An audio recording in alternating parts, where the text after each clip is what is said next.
The woman sitting across from me had spent 58 years convincing everyone in every room that she was the most reasonable person in it. Cream blazer, gold bangle posture, so perfect you would think she had been measured for the chair. But when I unfolded the document on the conference table slowly, the way you unfold fabric that has been stored for a long time, careful not to crease what matters, her composure came apart at the seams. First the smile, then the hands which she moved from the table to her lap, as if the surface had turned hot. Then the voice, which had always sounded like a silk lining over something sharp, went silent for the first time in my 31 years of listening to it. My mother had styled every room she had ever entered, but she could not style her way out of this one. She sews old rags, she had told everyone at Christmas, with a laugh designed to sound generous and land like a pin. Well, this particular old rag had a trust deed sewn into it, and it had been waiting for exactly this moment for 8 years. Before I continue, please like and subscribe, but only if this story resonates with you. Drop your location and local time in the comments so I know where you are listening from. My name is Sable Marin, and I am 31 years old. I am a textile conservator at a museum in New York City, which means I spend my days restoring centuries-old fabrics, authenticating weave patterns, and reading thread, the way other people read sentences for meaning, for origin, for the truth that hides in the tension between one stitch and the next. My family has never visited my lab. Let me take you back 13 years to a workshop on the ground floor of a brownstone in Park Slope, Brooklyn, where my grandmother kept 40 years of thread and one secret I was never supposed to find until I needed it. The brownstone sat on a tree-lined block between a bakery and a bookshop, 3 stories of limestone and red brick with a bay window on the second floor, and a hand-painted sign by the ground-level entrance that read, Harriet Marin Couture and Alterations. The workshop was the largest room in the building, which tells you everything about what mattered to her. A cutting table built from reclaimed maple that stretched 8 feet long, scarred with 40 years of blade marks. A wall of wooden thread spools organized by color from ivory to midnight. 3 dress mannequins standing in the corner like patient guests waiting to be clothed. And at the center of it all, a swivel chair upholstered in faded teal velvet worn soft at the armrests, where her elbows had rested 10,000 times, while her hands turned fabric into promises people wore on the most important days of their lives. When I was 7 years old, she sat me in that chair. It was too big. My feet dangled 6 inches from the floor. She placed a square of muslin on my lap and handed me a needle already threaded with white cotton.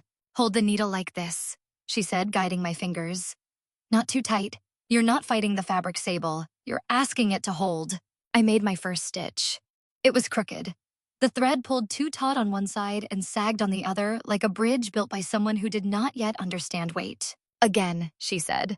Not unkind, patient. The way fabric is patient, it waits for the right hands. I did it again. Straighter this time. She nodded.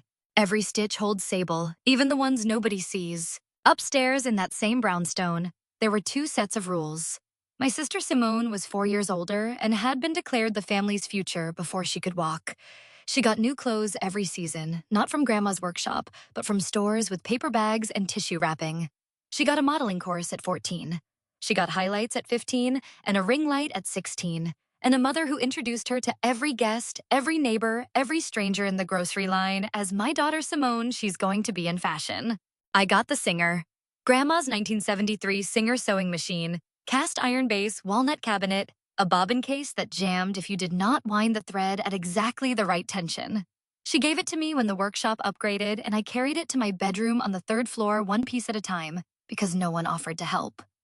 I taught myself to sew on that machine the way some children teach themselves to read alone at night, by the light of a desk lamp, with a stubbornness that came not from talent, but from the suspicion that nobody else was going to teach me. My mother, Odette, had a voice like a fitting room mirror. It showed you exactly what she wanted you to see. She had been a fashion assistant 20 years ago, and though the job was long gone, the vocabulary remained. Image is everything, girls, she would say at breakfast, adjusting Simone's collar while I ate cereal in a t-shirt I had hemmed myself because the sleeves were too long. She introduced Simone to her friends by aspiration. Simone is going to be in fashion. She introduced me by function. And Sable helps with alterations. I was 9 the first time I heard that sentence. I heard it 81 more times over the next 9 years. I counted the way my grandmother counted stitches, precisely without emotion, because the number is the number whether you like it or not. Christmas dinner, the year I turned 16. 24 relatives packed into the brownstone's second floor parlor. Aunt Colleen Grandma's younger sister, a natural fabric dyer who lived alone in Hudson Valley with indigo-stained hands and no apologies, sat next to me on the bench by the window. She smelled like walnut husks and turpentine and something green I could never name. She bumped my shoulder with hers. I bumped back. That was our language. Odette stood by the mantel and made the rounds. Simone just booked her first editorial. Applause. Wineglasses raised. Simone smiled the smile she had been practicing since middle school, wide enough to photograph, shallow enough to repeat. And Sable sews things. She's very good with old rags. She laughed. Light and practiced, the kind of laugh that gives others permission to join without admitting you are the punchline. 5 people chuckled. My father, Theo, looked at his plate. He was a retired high school teacher who had spent 30 years grading papers and had applied the same methodology to parenting, check the boxes, assign the grade, move on. When Odette made pronouncements, Theo nodded. When I looked at him for something more, he offered his default. Your mother knows best about these things. The time for what? I did not ask. I had stopped asking by then. But downstairs in the workshop, Grandma Harriet was cutting fabric for something no one else knew about. A quilt. 42 squares. She showed me the first piece, a scrap of canvas from the apron she had worn the day she opened the workshop in 1981. Every piece has a story, she said, pinning it to the batting. And when I'm done, this quilt will hold all of ours. She did not say what else it would hold.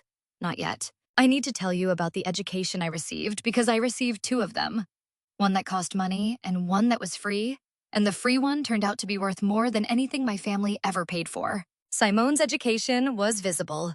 Modeling workshops at 13. A summer photography intensive at 16 that cost $4,000 and produced a portfolio of 11 pictures, 9 of which were slightly out of focus. A semester at a fashion institute in London that Odette described to neighbors as her London year, and that produced no degree, no certification, and 1 suitcase of vintage scarves Simone claimed she had sourced, but had actually bought at a market stall in Portobello for £35 each. Every investment in Simone was announced at dinner like a quarterly earnings report. Simone is building her brand. Simone is curating her aesthetic. Simone is networking. The verbs were always progressive tense, always building, never built. Always becoming, never become. My education happened in a basement workshop on Saturday mornings while the rest of the family slept. If you have ever learned something important from someone who never charged you for it, hit subscribe. This one is for you. Grandma Harriet did not teach me to sew. She taught me to read, not words fabric. She taught me that thread count tells you where a textile was made, that the twist direction of a yarn S-twist or Z-twist reveals the century it was spun, that a French seam hides its raw edges inside itself, and that some people do the same thing with their intentions. She taught me how to identify silk by burning a single fiber, and smelling the ash silk smells like hair. Polyester smells like plastic. Truth smells like nothing at all because it does not need to convince you. I was 11 when she let me touch my first antique textile, a piece of Flemish tapestry from the 1700s that a private collector had brought in for repair. She laid it on the cutting table under the fluorescent light and pulled on her magnifying visor. What do you see? She asked. I leaned in. The weave was tight, maybe 22 threads per centimeter, but the weft in the lower right corner was looser, different tension, different hand. Someone repaired it, I said. But the thread they used is too new. The dye is synthetic. The original used natural indigo. She looked at me over the visor. 67 years old, reading glasses on a chain, hands that could thread a needle without looking. You see what the fabric shows and what the fabric hides, Sable. Most people only see what's on the surface. You see the structure underneath. That is not a hobby. That is a language. During those Saturday mornings, she was also building the quilt. 42 squares. She worked on it the way she worked on everything, methodically, without rushing, each square pinned and stitched and pressed before the next one was cut. She narrated every piece. This one is from the dress I made for Mrs. Hoffman's daughter's wedding, 1994. She cried when she saw it. Good tears. She held up a square of faded blue chambray. This is from your grandfather's Sunday shirt. He wore it every week for 11 years. The collar frayed, but the seams never gave. A square of yellow cotton with tiny white daisies. This is from the first dress you ever made yourself. You were 11. The zipper was crooked, but the hem was perfect. I watched her hands. The precision was architectural, each stitch exactly 3 millimeters from the last, the needle entering the fabric at the same angle every time the thread pulled with consistent tension, so the surface lay flat without puckering. 347 stitches per border strip. I counted one afternoon while she sewed and hummed a melody that had no name, just a rhythm that matched the movement of her needle. By the time I was 16, Simone had discovered Instagram. She had 400 followers and a feed built almost entirely inside the brownstone. The bay window with its original molding, the herringbone floors, the workshop's cutting table draped with fabric she arranged but did not cut, the teal velvet chair positioned in morning light as if it were a throne. She never credited Grandma. She never mentioned the workshop's real purpose. In her photographs, the brownstone was not a place where a woman had spent 40 years making things by hand. It was a backdrop, a set, a surface. Odette encouraged it. This is how you build a following, Simone. Aesthetic consistency. Your grandmother's workshop has great bones. She said bones the way a real estate agent says it, as a compliment to the structure that erases the person who built it. Grandma Harriet watched all of this from her teal chair. She did not comment on the photographs. She did not complain about the ring light Simone left on her cutting table, or the fabric samples Simone borrowed without asking and returned with coffee stains. But I noticed something. In the last year before I left for college, Grandma began making trips outside the workshop. Not to the fabric district, not to the Notion shop on Atlantic Avenue, but to an office on Court Street in downtown Brooklyn. A brass nameplate on the door. I saw it once when I walked her there on a Saturday afternoon, and she told me to wait on the bench outside. I'm organizing some things, she said. Old things. You know how it is. I assumed she meant the workshop inventory. I assumed it was routine. I was 17.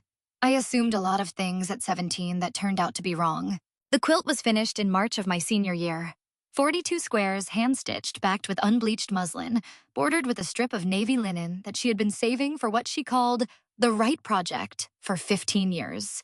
She wrapped it in tissue paper, acid-free, the kind she used for client garments, and placed it in my arms the morning I left for college. Every stitch holds, she said, even when you're far away. Nobody else came to the door. Odette was at a trunk show with Simone. Theo was grading papers in the kitchen. Colleen had called the night before from Hudson Valley, her voice rough with walnut dye fumes and something that might have been crying. You're going to do something they don't have a word for yet. When they find the word, they're going to pretend they said it first. I carried the quilt to the subway in a garbage bag because I did not own a garment bag. I held it on my lap for the entire ride to JFK. It smelled like the workshop machine oil, lavender sachets, and the faint bitterness of indigo that never fully washes out. I pressed my face into it and breathed. 13 years. That quilt lay on my bed for 13 years, and I never once looked closely enough to find what she had hidden inside it. I moved to New York City with 2 suitcases, a scholarship that covered tuition and a third of rent, and a quilt that I folded at the foot of my bed in every apartment I ever lived in. I did not know anyone outside of Brooklyn. I did not have a plan beyond the next semester. But I had something Simone never had, and Odette never understood. I had been trained to see what was hidden in plain sight, and in my field that skill was worth more than followers, more than aesthetics, more than a semester in London buying scarves. I started at the bottom. Conservation intern at a university textile archive, $11.75 an hour. Cataloging bolts of 19th century lace in a storage room that smelled like mothballs and ambition. I wore cotton gloves and a magnifying visor, and I spent 8 hours a day reading thread, the way my grandmother had taught me, not for beauty, but for truth. Fiber composition, weave density, dye origin. The difference between a hand-loomed selvage and a machine-cut edge. My supervisor, Dr. Lena Kovac, watched me examine a fragment of Ottoman silk on my 3rd day and said, "You handle textiles like you grew up with them." My grandmother was a couturiere. She ran a workshop in Brooklyn for 40 years. Dr. Kovac nodded. That explains the hands. Most interns are afraid to touch anything older than their phone. You touch fabric like it's a conversation. By 23, I had my master's degree in textile conservation. By 25, I was hired by the Metropolitan Museum of Art as a junior conservator. By 28, I was lead conservator on a project restoring a collection of 17th century Ottoman embroidered panels, silk thread on linen ground gold couching. A complexity of stitchwork that made most conservators hesitate. I did not hesitate. I had spent 1,000 Saturday mornings learning that hesitation leaves marks. My salary was $118,000. I bought a studio apartment in Astoria, Queens, with savings I had built over 9 years paying cash for the deposit, while the broker looked at me like I had miscounted. I did not tell my family any of this. It was not a secret. It was a gap. They did not ask, and I stopped crossing the distance to offer. Every Christmas, I mailed gifts a hand-stitched scarf for Odette sewn from fabric I sourced myself, a silk pouch for Simone, a bookmark for Theo embroidered with a line from whichever poem he had been teaching that semester because I still checked his school's website, even though he never checked mine. Every Christmas, I received the same reply, a group text from Odette's phone. Thanks, Sable. Simone says happy holidays. Hope the museum is treating you well. The museum. Not which museum. Not what I did there. Just the museum. As if my career were a building I disappeared into each morning and emerged from each night unchanged, unspecified, forgettable. I called Theo on his birthday every year. The conversations lasted between 3 and 6 minutes. He asked about the weather. I asked about his garden. Neither of us mentioned the gap, the one between what he could have said and what he chose to say, which by now had grown so wide that crossing it would have required acknowledging it existed, and acknowledging it existed would have required admitting who had dug it. Stay with me, because what happened next changed the way I looked at everything I thought I owned. There was a Tuesday in October when Nadia, a 22-year-old conservation intern, looked up from the loom she was learning to thread and said 9 words that rearranged something inside my chest. Your family must be so proud of what you do here. She said it casually, the way you say something you believe is obvious. I smiled. I thanked her. I walked to the supply closet, closed the door, and stood there for 3 minutes with my forehead against a shelf of acid-free tissue paper. Because the answer was no. They were not proud. They were not anything. They did not know enough about what I did to form an opinion about it. My family had never set foot in my lab, never asked about a project, never Googled the exhibition catalog that listed my name on page 4 under Conservation Team. Nadia's 9 words were not cruel. They were kind. And kindness from a stranger can cut deeper than cruelty from a family, because it shows you the shape of the thing you have been missing. Aunt Colleen called me every Sunday. She lived in a converted barn on the banks of the Hudson, surrounded by dye vats and drying racks and the permanent smell of onion skins and iron mordant. Her hands were always stained indigo in winter marigold and summer walnut year-round. Odette called her the sister who never figured it out, which was the same sentence structure she used for me. But Colleen had figured out more than anyone in our family understood. She had figured out that fabric does not lie, that color is chemistry, that a life built on surfaces fades in the wash, but a life built on structure holds. Tell me what you're working on, she would say, and I would describe the gold couching on an ottoman panel, the way the metal thread had oxidized over 3 centuries, turning from bright gold to a green, so dark it looked like moss on stone. She listened the way fabric absorbs dye completely, without resistance, taking it all in and holding it. Grandma Harriet began to slow down in the year I turned 27. Her hands, which had threaded needles for 6 decades without looking, started to miss the eye. Her stitches, which had been 3 millimeters apart for as long as I had watched, drifted to 4, then 5. She did not complain. She adjusted. She switched to larger needles, thicker thread projects that forgave imprecision. But I could see it the way a conservator sees damage that has not yet reached the surface. The structure was shifting underneath. I visited every month. Took the subway to Park Slope, walked the 6 blocks from the station, pushed open the workshop door. The bell above the frame still rang, a small brass bell she had hung in 1981 and never replaced. She was always in the teal chair. Bob and her tabby cat, 9 years old, named after a sewing tool. Because Grandma believed everything in a workshop should have a purpose, was always on the cutting table, watching me with the calm suspicion of an animal who has seen too many strangers touch things that belong to his person. We did not talk about the family. We talked about thread, about the Flemish tapestry I was restoring at the museum, about the difference between a saddle stitch and a running stitch and why the invisible ones, the blind stitches, the ones hidden inside a seam, are the ones that hold a garment together long after the visible ones have worn away. The stitches nobody sees. Sable, she said one Saturday, her hand resting on mine, her fingers lighter than they used to be, as if the years had been slowly lifting weight from her bones. Those are the ones that matter most. Remember that. Grandma Harriet died on a Wednesday in January. She was 83. Colleen called me at 5:41 in the morning, and I sat on the edge of my bed in Astoria with the quilt in my lap and my face in the fabric, and I cried until the muslin backing was wet, and the smell of lavender sachets had mixed with salt. At the funeral, Simone posted a photograph of the workshop, the teal chair, the cutting table, the thread wall with the caption, "Legacy is in the details. Rest in beauty, Grandma." The photograph had a filter on it. The thread spools looked more saturated than they had ever been in life. It received 307 likes. I sat in the second row and counted them on my phone because counting was the only thing that kept my hands from shaking. That night, I went to the brownstone alone. The workshop was dark. I turned on the lamp above the cutting table. The same gooseneck lamp Grandma had used for 40 years, its neck bent at the exact angle she preferred, and the room came back in pieces. The mannequins, the spools, the teal chair. Bobbin was sitting on the chair, his paws tucked under his chest, his eyes half closed.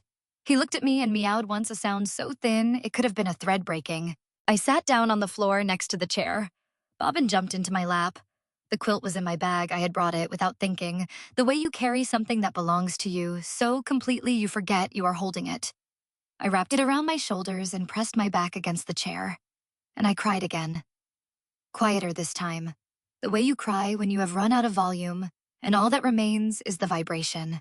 347 stitches per border strip, 3 millimeters apart.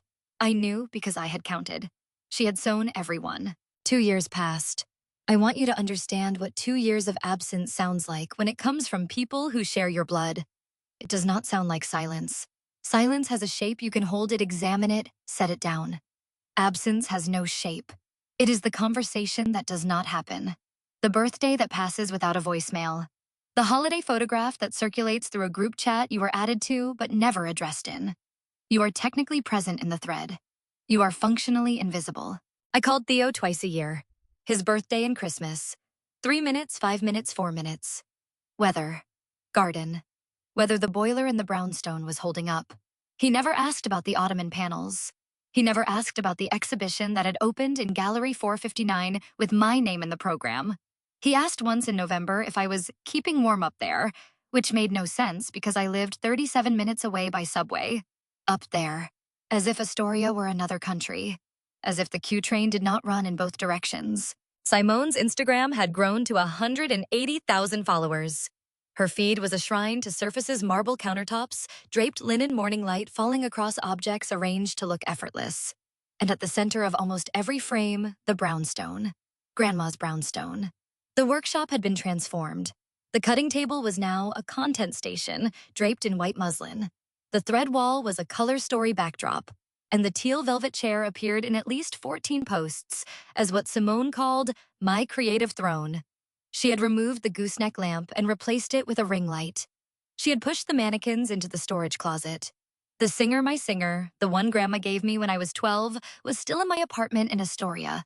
But everything else that had made the workshop a workshop had been slowly, photograph by photograph, erased. Odette managed the transformation the way she managed everything with language. Simone is maximizing the space. The workshop aesthetic is very on trend. Your grandmother would have loved to see what Simone has done with the light. Odette believed this. She believed it the way people believe a mirror when they have positioned it at a flattering angle completely, because questioning it would mean repositioning everything. If someone in your family has ever turned your history into their aesthetic drop, the word thread, in the comments. I need to know I am not alone. Then, on a Monday evening in December, Simone called. I was at my desk in the conservation lab under the fluorescent light that kept the room at a constant 65 degrees and 42% humidity, repairing a tear in a 17th century Venetian altar cloth. My phone vibrated against the table. Simone's name on the screen looked like a misprint, a character from a document I had already cataloged and filed and did not expect to encounter again. Sable. Her voice had that brightness to it, polished, angled, the verbal equivalent of good lighting. How are you? It's been ages. It has been 19 months, Simone. She laughed. Odette's laugh. Inherited, not earned. Mom's doing Christmas at the brownstone this year. Big gathering. Family, friends, some people from the neighborhood. She wants everyone together. It's what Grandma would have wanted, you know. It's what Grandma would have wanted. I had heard Odette say that sentence 11 times since the funeral, always to justify something Grandma would not have wanted at all. The ring light, the content shoots, the removal of the brass bell above the workshop door. Odette deployed Grandma's memory the way she deployed everything else as decoration. A garnish on a plate no one had asked to be served. "I'll be there," I said. I do not know why. Maybe because she said the brownstone. Maybe because 19 months of silence had smoothed the edges of my clarity, until what remained was something that looked like hope, but felt like muscle memory. When they call you, come. When they need a body in the room, you fill the chair. I had been filling chairs my whole life. I suppose I thought this time the chair might fit. I took the subway to Park Slope on Christmas Eve. 41 minutes on the Q train, then a 6-block walk through a neighborhood I had memorized by smell the bakery's sourdough, the bookshop's paper and dust. The brownstone's front steps where the limestone had a chip on the third riser that Grandma had never fixed because she said it gave the house character that you earn, not buy. The chip was gone. Someone had resurfaced the steps. The limestone was smooth and pale and new, like a page that had been erased and not yet rewritten. I pushed open the front door. The workshop was unrecognizable. The cutting table was draped in white linen. The thread wall had been taken down and replaced with a gallery wall of Simone's photographs herself, in various outfits, in various lighting, in various poses, that all communicated the same thing: I am here, and this space is mine. The teal velvet chair had been pushed into the far corner and covered with a canvas drop cloth. 3 garment racks lined the wall where the mannequins used to stand, hung with clothes that still had tags on them, gifted pieces from brands that sent Simone free product in exchange for a photograph and a tagged location. I walked upstairs. The parlor had been staged not for Christmas, but for sale. I did not know this yet. I would not know for another 23 minutes. But I could feel it. The furniture was too arranged. The throw pillows were too symmetrical. The family photographs had been replaced with framed prints of abstract shapes in neutral tones that meant nothing and matched everything. The brownstone did not look like a home. It looked like a listing. Christmas dinner. 28 people around a rented table in the parlor. Odette sat at the head, a position she had claimed the day Grandma died and had not relinquished since. Simone sat to her right in a cashmere sweater the color of champagne, taking photographs of the table setting with her phone angled at 30 degrees. Theo sat at the far end near the staircase, positioned for retreat. I sat between a cousin I had not seen in 4 years, and Aunt Colleen, who had driven down from Hudson Valley that morning and smelled like iron mordant and winter air, and the particular quiet of a woman who knows what is about to happen, but has decided to let it happen anyway. Odette tapped her glass with a dessert spoon. The room went quiet the way rooms go quiet when someone with practiced authority asks for attention. Not suddenly, but in a wave starting from the people closest to her, and rippling outward until even the cousin checking his phone looked up. "I want to thank everyone for being here. This house has been our family's heart for 40 years. Mama built something beautiful here." She paused. The honey pause. The one designed to make the next sentence sound inevitable. "Which is why it's time to let it go. Owen and I, excuse me, Theo, and I have decided to sell the brownstone.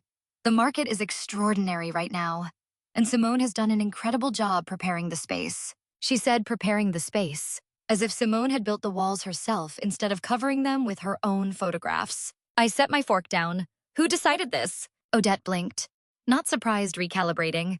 "We discussed it as a family." I was not part of that discussion. Simone leaned forward. "Sable, you live in Queens, in a studio. You don't need a 3-story brownstone in Park Slope. This is practical." "She sews old rags for museums," Odette added, smiling at the table. "Simone dresses the future. This house needs someone who looks forward, not backward." 28 faces, some sympathetic, some uncomfortable, most unsurprised. They had all known before I arrived. The invitation was not a reunion, it was a staging. Theo looked at his wine glass.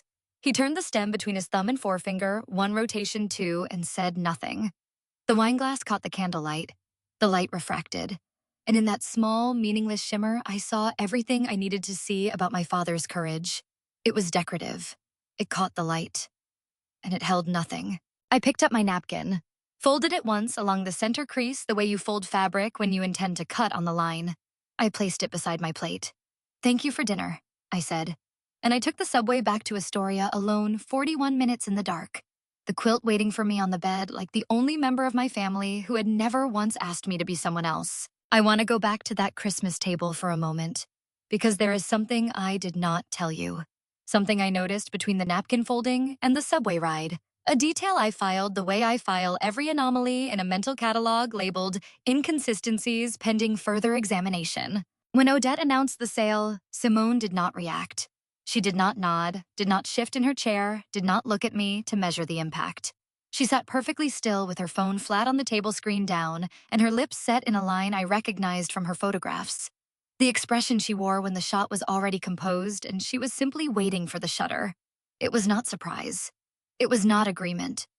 It was the particular stillness of someone who has rehearsed a scene so many times that performing it feels like remembering. I noticed something else. On the hallway console table, half hidden behind a vase of white peonies that no one in my family had ever bought, because Grandma grew roses and Odette bought orchids, and peonies were nobody's flower. Or there was a folder, pale blue. I saw it when I went to get my coat. The tab read 319 Prospect listing materials. 319 Prospect was the brownstone's address. The folder had a realtor's logo embossed on the cover gold foil, a name I did not recognize. Inside the flap, visible through the clear pocket, was a date. October 9th.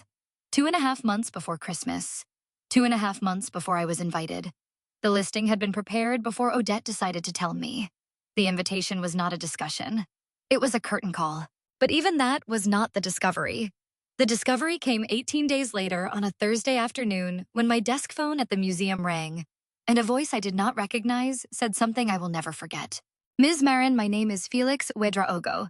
I've been the locksmith for the building at 319 Prospect Place for 20 years. Your grandmother was a good client. She always paid in cash and always asked about my daughter. He paused. I'm calling because someone requested new keys for the building last month. 3 sets.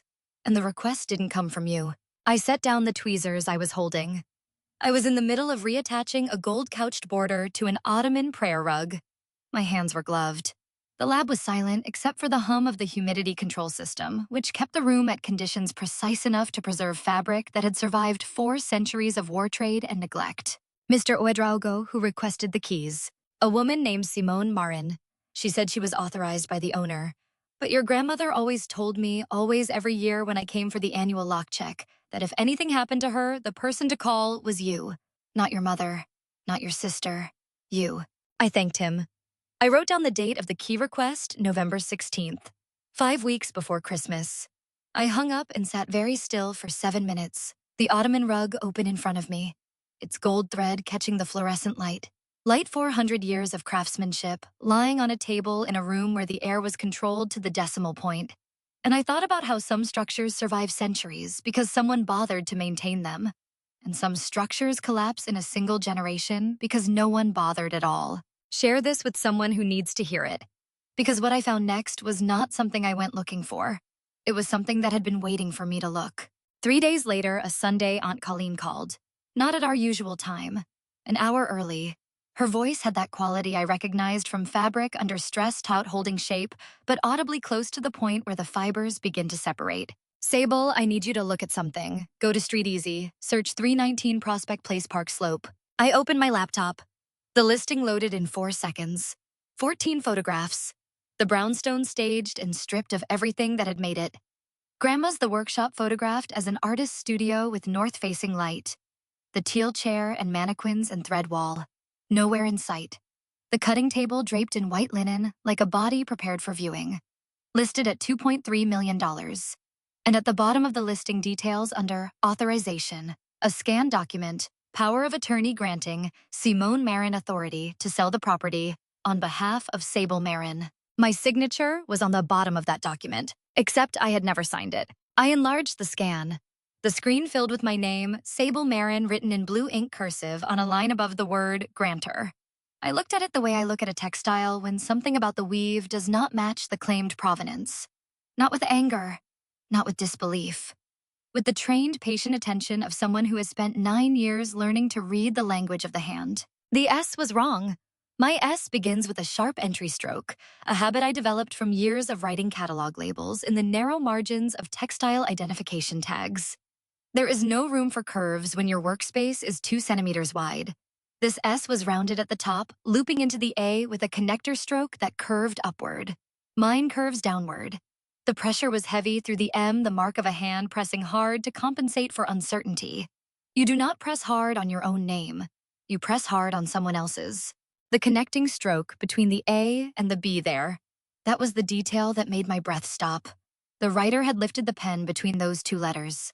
A tiny gap invisible to anyone who was not looking for it. But I was looking for it. Because I never lift between the A and the B. I was trained to keep continuous contact with the writing surface, the same way you keep a needle in fabric, because every break in the thread leaves a mark, and every lift of the pen leaves a gap, and the gap is where the truth lives. 4 seconds. That is how long it took me to know. 4 seconds to read the signature the way my grandmother taught me to read a seam, not for what it showed, but for what it hid. I closed the laptop. I looked at the quilt folded at the foot of my bed. 42 squares. 347 stitches per border strip, 3 millimeters apart. My grandmother had spent 2 years sewing that quilt. She had narrated every piece. She had wrapped it in acid-free tissue paper and placed it in my arms and said, "Every stitch holds." I sat on the floor next to the bed with the quilt in my lap, and I did not cry. I counted. I ran my fingers along the border strip stitch by stitch, 3 millimeters, 3 millimeters, 3 millimeters. And I counted until the numbers replaced the noise in my head, and the only sound left was the rhythm of thread under my fingertips, steady and precise and exactly as she had made it. 347. Everyone in place. Everyone holding. I picked up my phone. I dialed Colleen. "They forged my signature," I said. Colleen exhaled. "I know, honey. I've been waiting for you to see it. I need to call the lawyer, don't I?" "You need to call Corbin Wexler. Your grandmother made sure of that." I called Corbin Wexler at 8 the next morning. He answered on the second ring, which told me he had been answering on the second ring for 8 years. Waiting for a call he knew would come from a voice he had never heard but had been told to expect. "Ms. Marin." Not a question, a confirmation. "I've been holding something for you. You knew about the sale. I monitor the property records for 319 Prospect Place as part of my fiduciary obligation to the trust. When a listing appeared on Street Easy 6 weeks ago, I flagged it. And when a power of attorney bearing your name was filed with the title company, I requested a copy." A pause. The sound of a drawer opening a folder being placed on a desk. "The signature is not yours."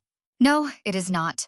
Your grandmother established an irrevocable trust on April 14th, 8 years ago. The brownstone at 319 Prospect Place is held in trust for your sole benefit. The property cannot be sold, transferred, leased, mortgaged, or encumbered in any way without your written consent verified in person with 2 independent witnesses and notarization.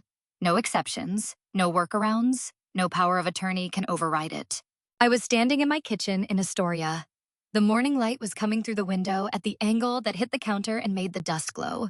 Bobbin, who had come to live with me after the funeral carried across Brooklyn in a cardboard box that he clawed through, twice during the 23-minute cab ride, was sitting on the windowsill, watching pigeons with the detached interest of a creature who has never needed to prove his worth to anyone. "Mr. Wexler, how did my grandmother know this would happen?" I was quiet for 4 seconds. "She told me something when she signed the documents. She said, 'Corbin, I love my daughter, but Odette sees a house, and Simone sees a photograph. Sable is the only one who sees the seams. She asked me to keep the trust confidential until someone tried to sell the property without your consent. She said it was not a matter of if. It was a matter of when." I pressed my palm flat on the counter. The quartz was cold. I thought about Grandma's cutting table maple scarred warm from 40 years of use. 2 surfaces, 2 temperatures, 2 versions of home. "The closing is scheduled," I said. "January 23rd, 3 weeks from now. I'm aware. I would like to attend. I will bring the original trust documents.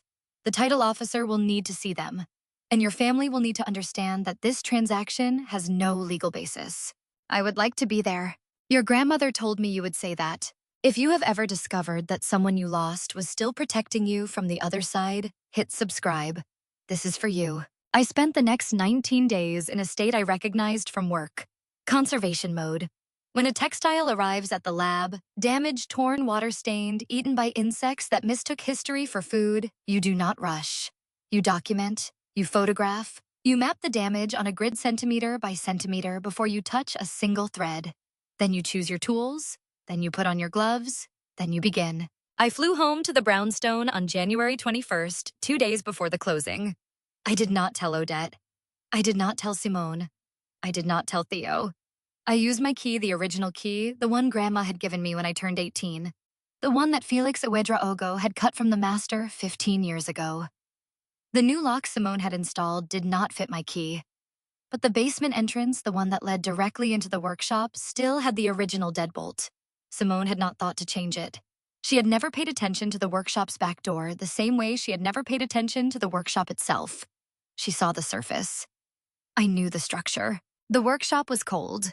Simone had turned the heat down to 58, the temperature of a building being prepared for transfer rather than habitation. I turned on the gooseneck lamp she had put it back, probably because the ring light did not photograph well in listing photos, and the cutting table emerged from the dark. The way a body emerges from water slowly, piece by piece. I sat in the teal velvet chair. Someone had removed the drop cloth for staging, I assumed. The velvet was cold. I put my hands on the armrests where Grandma's elbows had worn the fabric thin, and I felt the impression of her arms in the padding, a dip in the cushioning that 40 years of sitting had sculpted into a shape that fit only her. I unzipped my bag. I took out the quilt. I had carried it across the city on the subway. The cast iron base wrapped in moving blankets, the walnut cabinet in a separate bag, the bobbin case in my coat pocket, and I had reassembled it in the corner where Grandma first taught me to thread a needle. I laid it on the cutting table under the gooseneck lamp. The light was warm and directional, the same light Grandma had used to examine every seam, every hem, every invisible stitch she had ever made. For 13 years, that quilt had lain on my bed. I had slept under it, cried into it, folded it, washed it in cold water on the gentle cycle, dried it flat on the bathroom floor because the dryer would have been unkind. I had loved it the way you love a thing that is part of you completely, without examination, without ever needing to look closer because its presence was enough. But now I looked closer, because my grandmother had told me to. I started at the top left corner and worked my way down. The way I examine a textile at the museum, systematically grid by grid reading the stitches, the way she taught me to read thread. Running stitch along the border. Cross stitch joining the squares. Slip stitch closing the backing. Everything consistent, everything precise, everything exactly as I expected from a woman who had spent 60 years making things that held. Then I reached the bottom left corner. A blind stitch. One extra pass of thread, almost invisible, stitched through the backing and the batting, but not through the top layer. A conservator would notice. A quilter might notice. No one else in the world would see it. The thread was the same white cotton as the rest of the border, the same weight, the same twist. But the tension was different, slightly looser, deliberately. So, creating a pocket between the layers that was not structural. It was intentional. It was a hiding place. I got my seam ripper from my bag, a tool I carried everywhere the way other people carry pens. I slid the blade under the blind stitch gently. The way you open a letter you have been waiting for your whole life, and I separated the layers. Inside a manila envelope, flat, sealed with wax, not postal wax, but the amber wax Grandma used to finish the ends of heavy-duty thread. I broke the seal. Inside the envelope, 11 pages, notarized, stamped, bound with a blue legal backing. A trust deed. And behind it, one sheet of paper, handwritten in Grandma's cursive, the same slanted, steady hand that had labeled every bolt of fabric in this workshop for 40 years. Sable, every stitch holds, even this one. This house is yours. It has always been yours. Not because you asked for it, but because you are the only one who knows what it costs to hold something together. I have watched your mother dress everything in silk and your sister photograph everything in light, and neither of them has ever once looked at the seam. You look at the seam. You are the seam. Corbin has the original. This is your copy. When someone tries to sell what I built, and they will show them this.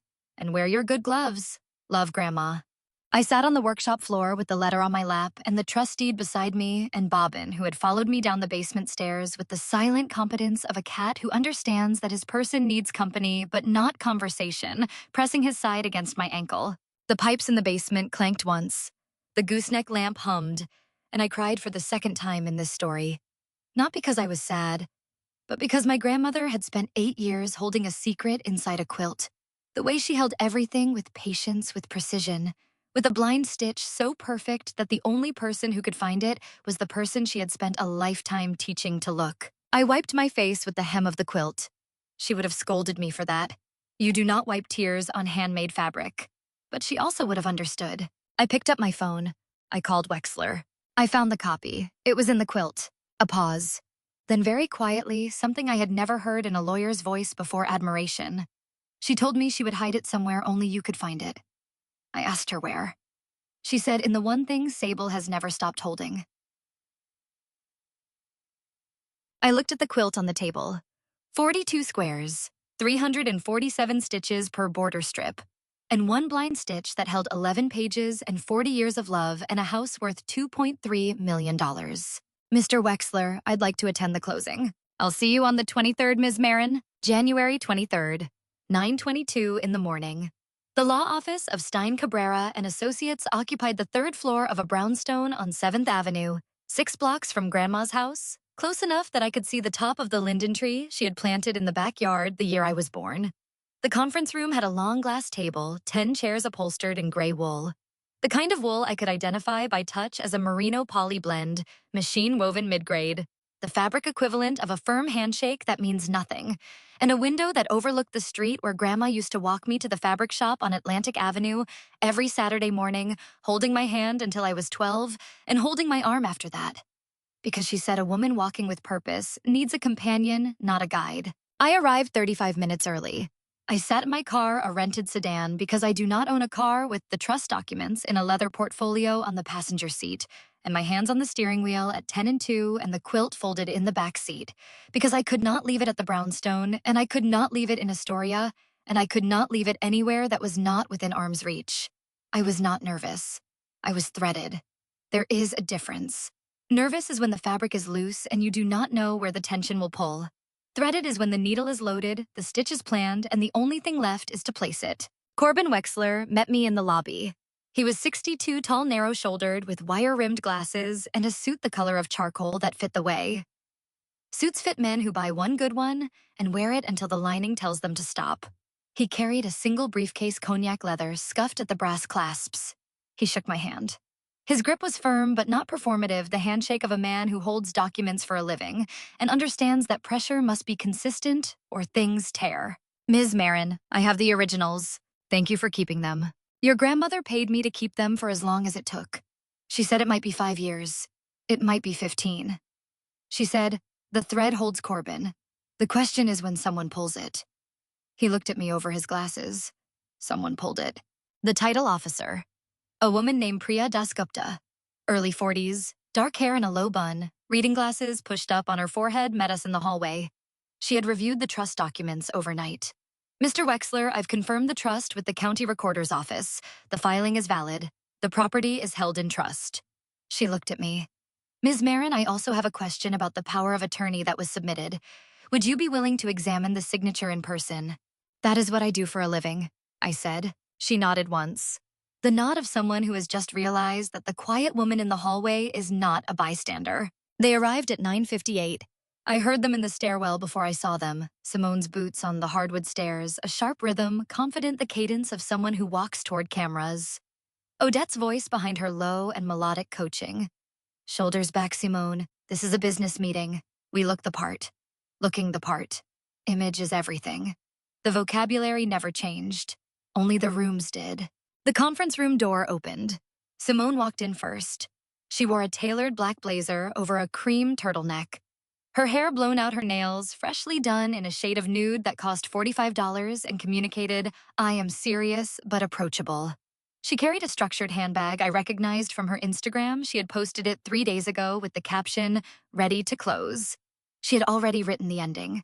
She had already cast herself as the protagonist, the daughter who took charge, who handled the family business, who turned a grandmother's workshop into a $2.3 million exit. Behind her came the realtor, a man in his early 50s with a pocket square and a handshake that lasted 1.5 seconds, pre-timed the real estate equivalent of a headshot. Then the buyers, a couple in their late 40s, matching scarves, holding a folder of pre-approval documents between them, like a hymnal. Their attorney, a man in a navy blazer with a pen already uncapped, sat beside them and spread his papers. Then, Odette. She entered the room the way she entered every room scanning. Not for the best seat, but for the best angle. The position from which she could control the most sightlines while appearing not to control anything at all. She wore a dove gray wrap dress and a single strand of pearls, and a smile that said, I am a mother who has made difficult decisions with grace. She chose the chair at the head of the glass table. She sat down. She placed her hands on the surface palms, flat fingers together the way you arrange hands for a photograph. Because for Odette, everything was a photograph. Everything was a surface. Theo came last. He stood in the doorway with one hand on the frame, the other holding a paper cup of coffee that he had not sipped. He looked at the room the way a substitute teacher looks at a classroom, aware that he has temporary authority and no real power. He sat at the far end of the table near the window. He set down the coffee. He did not pick it up again. Simone saw me. Her hand froze on the back of the chair she was pulling out. Her fingernails, the $45 ones, caught the overhead light. "What are you doing here?" The title officer invited me. Something about a signature. Odette's smile compressed. Not gone. She was too practiced to lose it entirely, but thinned the way fabric thins when you stretch it past its yield point. One more pull, and it tears. "Sable, this is a business transaction. This doesn't concern you." "The property concerns me." Priya Dasgupta opened her folder. "Before we begin, I need to inform all parties that a question has been raised regarding the title chain for 319 Prospect Place." She spoke the way I examine fabric methodically, without inflection, letting the evidence do the work. "An additional party is present to address this question." The conference room door opened. Wexler stepped in. He set his briefcase on the glass table, the cognac leather against the clean surface, old against new. The way a hand-stitched seam looks next to a machine-cut edge. He opened the clasps. 1, 2. The sound of brass releasing was the only noise in the room. "Good morning, my name is Corbin Wexler. I am the attorney of record for the Harriet Eloise Marin Irrevocable Trust established on April 14th, 8 years ago." He removed the trust deed, 11 pages, notarized, stamped, bound with blue legal backing, and placed it on the glass table between Odette's flattened palms and Simone's structured handbag. "This property is held in an irrevocable trust. It has never been available for sale." The room did not gasp. Gasps are for stories. What happened was quieter, a collective stillness like a bolt of fabric unrolling to the end of the table and finding nothing beneath it. No more material. No more surface. Just the table, bare and hard, and the truth lying on top of it. Odette looked at the trust deed. She looked at Wexler. She looked at me. Her hands were still flat on the table, but her fingers had separated, spread apart, as if the surface beneath them had become something she could no longer hold together. "That can't be right," she said. She never mentioned a trust. She would have told me." Wexler did not blink. "She chose not to, Mrs. Marin. That was her right." Simone's phone was face down on the table. For the first time in any room I had ever shared with her, she was not reaching for it. Priya Dasgupta opened her second folder. She did it with both hands, the way I open a conservation file deliberately. Each page in order, each document positioned so the room could see it without anyone needing to reach. She was not performing. She was executing a process. And the process at that moment required her to tell a room full of people that someone in it had committed forgery. "I need to address a secondary issue regarding the title chain," she said. "On September 28th of last year, a power of attorney was filed with this office purportedly executed by Sable Marin, granting Simone Marin full authority to sell the property at 319 Prospect Place on her behalf." She placed the document on the table face up beside Wexler's trust deed. 2 documents, one real, one fabricated, side by side on a glass table in a room where the light hid nothing. I contacted Ms. Marin to verify the signature. She was not in Brooklyn on September 28th. Museum employment records confirm she was at her workplace from 8:12 a.m. to 6:47 p.m. Priya removed 3 reference signatures from her folder pulled from property tax filings, from the brownstone's utility transfer paperwork, from the building insurance renewal Sable had signed 2 years ago when she quietly took over the payments no one else was making. 3 signatures, 3 dates, 3 undeniable specimens of my hand. The signature on the power of attorney is not consistent with the reference samples. Simone's chair creaked, leather against metal. "That's no, she signed it. She sent it to me. She mailed it." She stopped. The sentence collapsed like a seam stitched with the wrong tension, too tight at the start, too loose at the end, the thread pulling the fabric into a pucker that could not be pressed flat. She had been about to construct a story. But the fabric she was working with was too thin and the room could see through it. Priya looked at me. "Ms. Marin, would you be willing to provide your assessment of the signature?" I opened my portfolio. Inside was the analysis I had prepared. Not because Priya needed it, not because the law required it, but because this was my craft. This was the language I had been trained to speak in a workshop on the ground floor of the building they were trying to sell. I was not going to let that language stay silent in the room where it mattered most. I laid 3 pages on the glass table. The power of attorney, my reference signatures, and a side-by-side comparison, I had annotated the way I annotate textile examinations with measurement lines, pressure indicators, and margin notes written in the shorthand. I had developed over 9 years of reading the evidence that hides inside the things people make with their hands. The S, I said. My voice was level. My hands were steady. The room was listening. My S begins with a sharp entry stroke, no curve at the top. This is a motor habit I developed from writing catalog labels in margins smaller than a postage stamp. This S loops. That is not my hand. I moved my finger to the next point. The connecting stroke between the A and the B. I never lift the pen between those two letters. I was trained to maintain continuous contact with the surface the way you keep a needle in fabric, because every time you lift, you leave a gap, and the gap is where the evidence lives. This signature lifts. There is a break of approximately 1.2 millimeters between the A and the B. That break is not mine. The realtor closed his folder. Quietly, the way you close a door you do not intend to open again. The pressure distribution across the full signature slopes downward at the terminal stroke of the N. Mine stays level because I anchor my wrist on the edge of a conservation table. A table not unlike my grandmother's cutting table where I learned to write with a steady hand because the fabric underneath does not forgive tremors. I looked up from the analysis. I looked at Sewn. I looked at Odette. This signature was copied, carefully, by someone who has seen my handwriting many times on Christmas cards, on birthday notes, on the tags I sewed into the gifts I mailed every December to a family that never once asked what I did for a living. The buyer's attorney capped his pen. My clients will need to withdraw from this transaction pending resolution of the title and authorization disputes. The buyer, the woman, looked at her husband. He looked at the trust deed on the table. They had walked into this room holding a folder between them like a future. Now the folder was closed and the future was somewhere else. Sewn turned to Odette. The turn was fast, the speed of someone looking for an exit and finding only a wall. You said it was fine. You said she'd never check. You told me to use the Christmas card, the one she sent last year. You held it up next to the blank form and said, "Copy it exactly. She won't notice. She's too busy sewing rags to care about real estate." The echo phrase. Not from me, not from a stranger. From Sewn quoting Odette in front of 9 people, delivering the line back to the woman who had written it. The cruelest part was not the words. The cruelest part was the precision Sewn had remembered the sentence exactly the way you remember the stitch pattern of a wound that someone else taught you to make. I never said that. Odette's voice had lost its silk lining. What was left was the structure underneath, sharp, raw, unfinished. You offered. You said you could handle it. I never told you to forge anything. You stood behind me, Mom. You watched me trace her S. You said, "Make the A-rounder sable writes too sharp." You corrected my forgery like you were grading a homework assignment. That is not what happened. You handed me the pen, the blue pen from the kitchen drawer, the one with the felt tip because you said it would look more like her ink. Theo pushed his chair back. The legs scraped against the hardwood, a sound like a seam ripping. He stood. He did not look at Odette. He did not look at Sewn.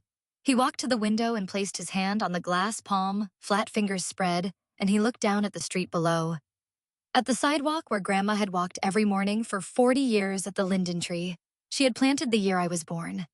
At the world she had built stitch by stitch while her family photographed the surface and never once asked about the thread. Sewn was crying.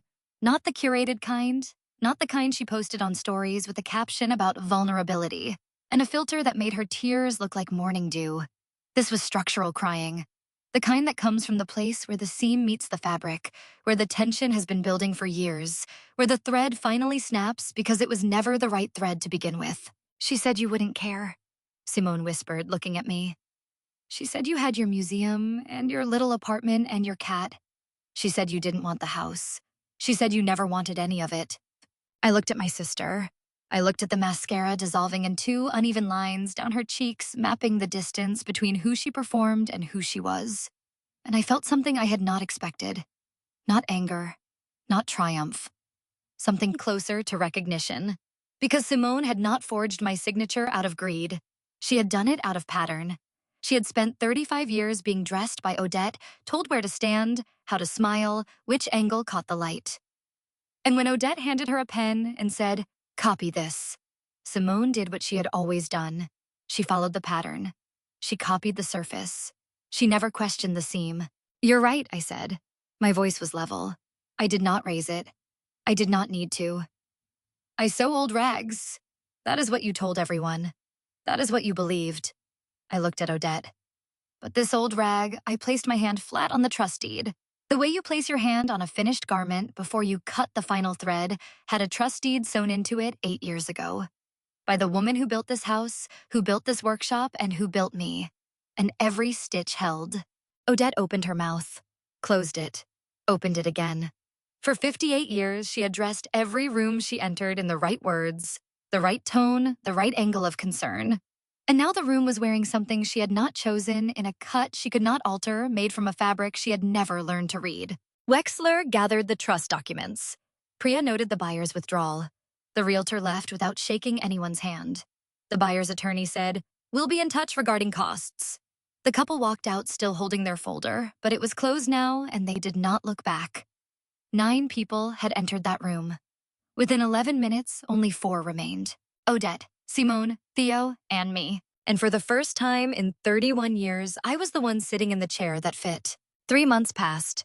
I want to tell you what happens after the thread snaps because most stories end at the breaking point. The gasp, the tear, the moment the fabric gives. But fabric does not stop existing when it tears. It just stops pretending to be whole. And what happens next, the quiet, unglamorous work of deciding what to mend and what to let go, that is the part no one tells you about. Simone's Instagram went dark on January 25th, 2 days after the closing that never closed. The last post was a photograph of a sewing needle resting on a marble surface captioned, "Some things can't be stitched back together." It received 1,400 likes from people who did not know that the woman posting it had forged her sister's signature on a legal document 6 weeks earlier.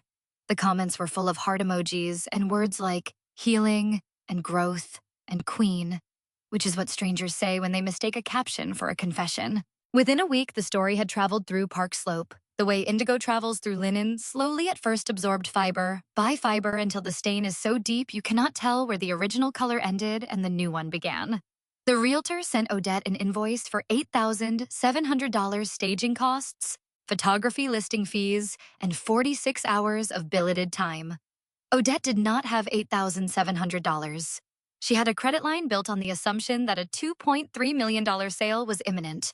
And when the sale evaporated, the credit line became a ledger of debts that no amount of styling could disguise. Simone lost 22,000 followers in 6 weeks. Not because they knew what had happened, most of them did not, but because a feed that stops posting is a feed that stops existing. And in Simone's world, existence was measured in visibility. She moved out of the brownstone in February and back into Odette's apartment in Fort Lee, New Jersey.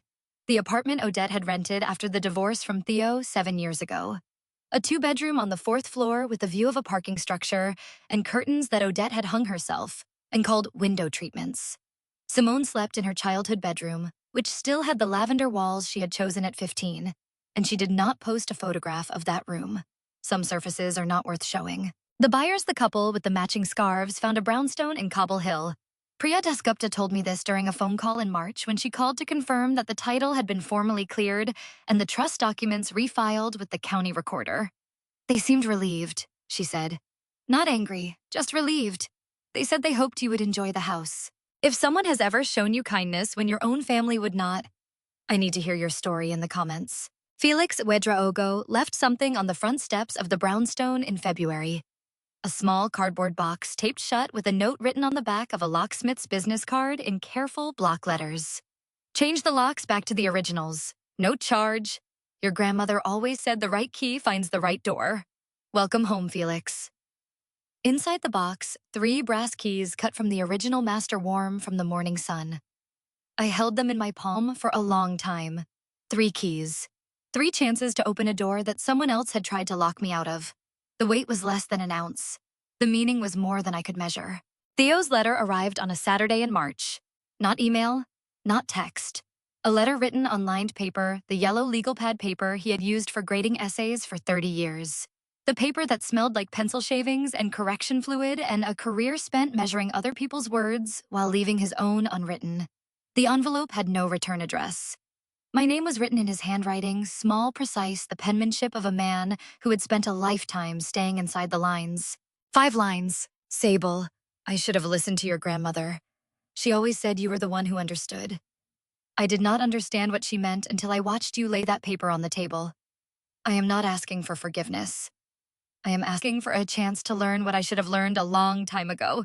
Dad, I read it at Grandma's cutting table under the gooseneck lamp with bobbin curled on the teal chair behind me. The ink was blue, ballpoint, medium point, the kind teachers buy in packs of 12 from the supply closet. The word learn had a slight smudge beneath it, as if he had rested his hand there before continuing the way. A hand rests on fabric before the first cut, the moment of commitment, when the blade has not yet touched, but the decision has already been made. I did not reply immediately. I folded the letter along its original crease. He had folded it in thirds, the way teachers fold documents to fit in a standard envelope, not the way you fold a letter you are ashamed of, but the way you fold a letter you have written and rewritten and finally decided to send.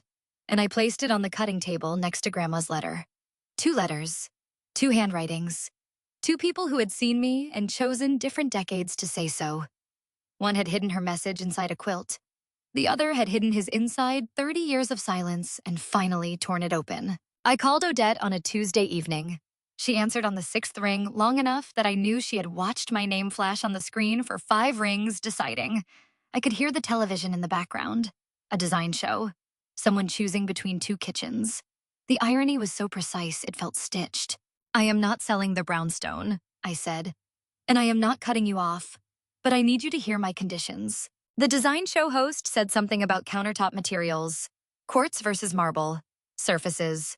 First, Simone writes a letter of apology, by hand, not typed, not texted, not posted, on paper in ink in her own handwriting, her real handwriting, not mine. She sends it to every member of the family who was in that room at Christmas.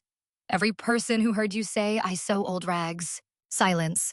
The television played on. Second, you attend family therapy. Not a life coach, not a stylist for the soul. A licensed therapist for 6 months minimum. And you go because you choose to not because it looks like the right thing to do. I heard her inhale the sharp breath before an objection, but the objection did not come. The breath went in and stayed. Third, Simone removes every piece of her equipment, her clothing inventory, and her staging materials from the brownstone within 30 days. The workshop is not a studio. It is a workshop, and it is mine. And Theo calls me himself, not because you told him to. Not because Simone arranged it. He picks up the phone and dials my number because he has something to say that is his own. That is my 4th condition. The design show went to commercial. An advertisement for fabric softener. Odette said very quietly, "Your grandmother would have said the same thing." My grandmother did say the same thing. She just said it in thread. I hung up. I sat at the cutting table for a long time. The gooseneck lamp cast a circle of warm light on the maple surface, illuminating the blade marks of 40 years. Every cut Grandma had ever made. Every pattern she had ever laid. Every piece of fabric she had turned into something that held. I placed my palm on the table. No gloves. Just skin on wood. I felt the scars beneath my hand shallow grooves, some straight, some curved, each one. The ghost of a decision made with a sharp blade and a steady hand. "I'm not locking the door, Grandma," I said to the empty workshop. "But I'm the one who holds the key now. And the key only turns for people who show up as themselves." Bobbin blinked from the teal chair. Slowly. The ancient, unhurried agreement of a cat who has watched everything and judged nothing. Saturday morning. Late March. The kind of morning where the light comes through the ground floor windows of a Brooklyn brownstone and lands on everything like a hand. Remembering where it used to rest. The cutting table. The thread wall, the sewing machine in the corner.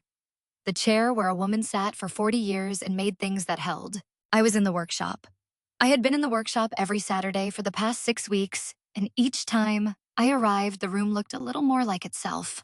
The ring light was gone. I had carried it to the curb on a Tuesday night and watched the garbage truck take at the lens, catching the streetlight one last time before it disappeared into the compactor. The garment racks were gone, donated to a community theater in Red Hook that needed costumes more than I needed the reminder. The white muslin draping was gone. The cutting table was bare maple again, its scars visible, its surface honest. I had rehung the thread wall. 412 spools, organized by color from ivory to midnight, each one returned to the nail where Grandma had kept it. Colleen had helped. She drove down from Hudson Valley with a van full of spools she had rescued from the storage unit where Simone had moved them, labeled in Simone's handwriting as vintage prop inventory. Because even in storage, Simone could not see a thing for what it was. only for what it looked like. The teal velvet chair was back in its place. I had removed the canvas drop cloth, brushed the velvet with a lint roller, and set it in front of the cutting table at the exact angle. Grandma had kept it turned slightly to the left, so the light from the window fell on her right hand while she sewed. The impression of her elbows was still in the armrests. I did not restuff the padding. Some things should keep the shape of the person who made them. The singer was back. I had carried it from Astoria on the subway, the cast iron base wrapped in moving blankets, the walnut cabinet in a separate bag, the bobbin case in my coat pocket, and I had reassembled it in the corner where Grandma first taught me to thread a needle.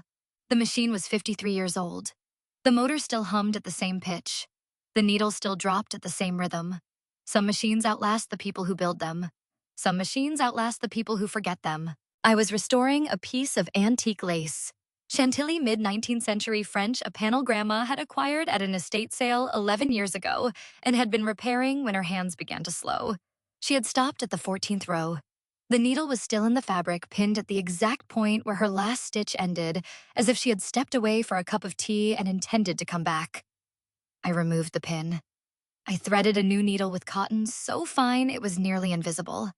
And I continued the row, matching her stitch length 3 millimeters, matching her tension, matching the angle of entry, picking up the pattern exactly where she had left it. The workshop smelled right again. Machine oil and lavender sachets, and the faint bitterness of indigo that never fully washes out. Because Colleen had brought a jar of dried indigo leaves and set it on the windowsill. And the heat from the morning sun released the pigment into the air in quantities too small to see, but large enough to smell. The brass bell was back above the door. I had found it in the basement in a box labeled Miscellaneous Hardware in Simone's handwriting, next to a bag of doorknobs and a roll of painter's tape. I had rehung it with 2 screws and a Phillips head, and a steadiness in my hands that came not from confidence, but from the knowledge that this bell had rung for every person who had ever walked into this workshop seeking something made by hand. Aunt Colleen sat in the corner on a folding stool, dipping strips of raw silk into a bath of onion skin dye. Her hands were yellow up to the wrists. Her sleeves were rolled to the elbows. She hummed while she worked, not a melody, just a vibration. The way the singer hummed, the way the pipes in the basement, hummed the way a building hums when it is occupied by people who are making something instead of taking something. The quilt was draped over the teal chair. Not folded, not stored. Draped the way Grandma had draped fabric over the chair when she wanted to see how it fell. How the light caught the weave. How the pattern looked when it was allowed to breathe. 42 squares, 347 stitches per border strip. And in the bottom left corner, a blind stitch that now held nothing because the trust deed had been removed and filed with Corbin Wexler. And the empty pocket had been restitched by me, with the same white cotton thread in the same 3 millimeter interval, a daughter finishing a seam her grandmother started. Bobbin was on the quilt. He had claimed the teal chair the week I brought it back, and he spent every Saturday there, curled in the impression of Grandma's elbows, his tabby fur blending with the faded teal velvet, his one slightly cloudy eye half open, watching me work with the patient surveillance of an animal who has seen a room emptied and refilled and understands that the second version is closer to the original. My phone buzzed on this cutting table. I looked at the screen. Theo Marin. Not Odette's phone. Not a group text. Theo's number calling on a Saturday morning for the first time in 31 years without a birthday to justify it, without a holiday to hide behind, without a wife to relay the message through. I looked at Colleen. She set down the silk strip. A single drop of yellow dye fell from her fingertip onto the concrete floor. She looked at the phone. She looked at me. She nodded once, the nod of a woman who has spent her life working with pigment and understands that color only holds if the fabric is ready to receive it. I answered, "Hi, Dad." Silence. 5 seconds. I counted. In those 5 seconds, I heard the television in the background. Not a design show, not a cooking show, but a nature documentary. Birds. Migration patterns. Something about how certain species return to the same nesting ground every year. Not because they remember the location, but because the location remembers them. "Hi, Sable." His voice was smaller than I expected, compressed as if the years of silence had packed it down into something dense and uncertain. The voice of a man speaking a word he has practiced alone but never said aloud in the right room. "Can I come see the workshop?" he said. "Your grandmother always wanted to show me. She asked me, I don't know, maybe 6 or 7 times, and I never came. I was grading papers, or I was tired, Or I don't know what I was. I wasn't there, and I should have been. It was not an apology. It was not a resolution. It was a man standing at a door he had walked past for 40 years, looking at the bell above the frame and deciding for the first time to ring it. It was awkward and insufficient and 6 years too late, and it was the truest thing he had ever said to me. "Come Saturday, Dad. I'll leave the door open." I hung up. Colleen was looking out the window. The morning light came through the curtain Grandma had sewn the year I was born. Re-hemmed twice, washed until the weave softened to the texture of breath, and fell across the cutting table in a rectangle so warm it looked like it had been placed there on purpose. "He sounded scared," Colleen said. "He sounded like someone who is learning what it costs to show up." Colleen picked up the silk strip, dipped it back in the onion skin bath. "Your grandmother would have said, 'Better a late stitch than a dropped thread.'" Grandma would have said, "Hand me the scissors and stop being sentimental." Colleen laughed a real laugh, the kind that fills a workshop the way light fills a workshop.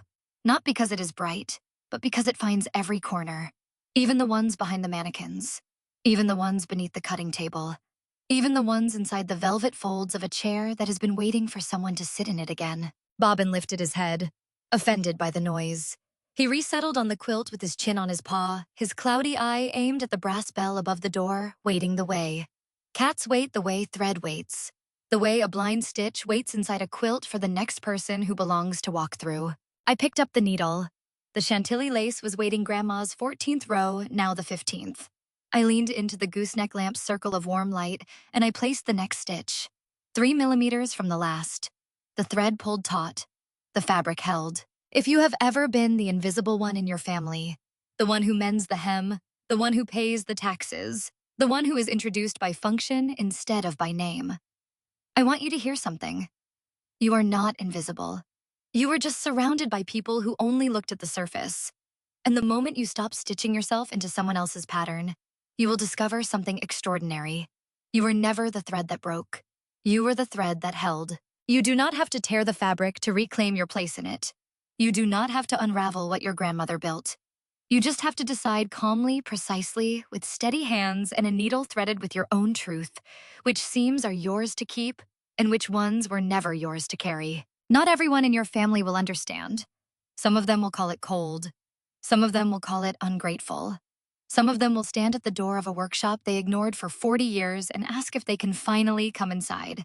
And when they do, if they do, you will have to decide whether to open the door. That is your right. That is your seam. And no one, not the loudest voice in the room, not the brightest surface on the feed, gets to stitch that decision for you. I did not lock the door on my family. I just stopped leaving it open for people who only walked through when they wanted a backdrop. And I started setting the table, the cutting table, the real one with the blade marks and the maple grain and the 40 years of work scored into its surface for the people who showed up to make something. Not to photograph it, not to style it, not to sell it, to make it. With their hands, in their own thread. If this story stayed with you, I would love for you to subscribe and share it with someone who needs to hear it today. Leave a comment and tell me, have you ever discovered that someone who loved you left something behind? Not money, not a letter, but a stitch so small you almost missed it. Tell me. I read every single one. And if someone ever tells you that you just sew old rags, show them the stitch that held everything together. It will be small. It will be hidden. It will be in the last place anyone thinks to look. But it will hold. Every stitch holds, even the ones nobody sees.